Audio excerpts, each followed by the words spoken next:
Hello po sa inyong lahat. Shoutout po kay Joven1936. Meron po siyang katanungan dito.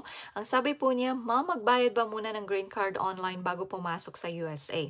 Ganito po, year 2021, CR1 visa po ako noon.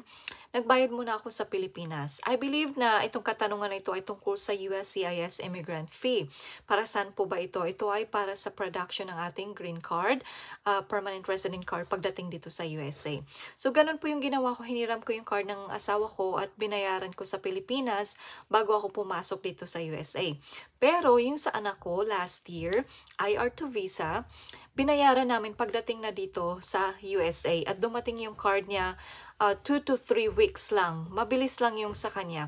So, ayun po. So, ibig sabihin, it's up to you kung babayaran nyo sa Pilipinas bago pumasok dito or pagdating na dito sa USA through online na pwede kayong magbayad.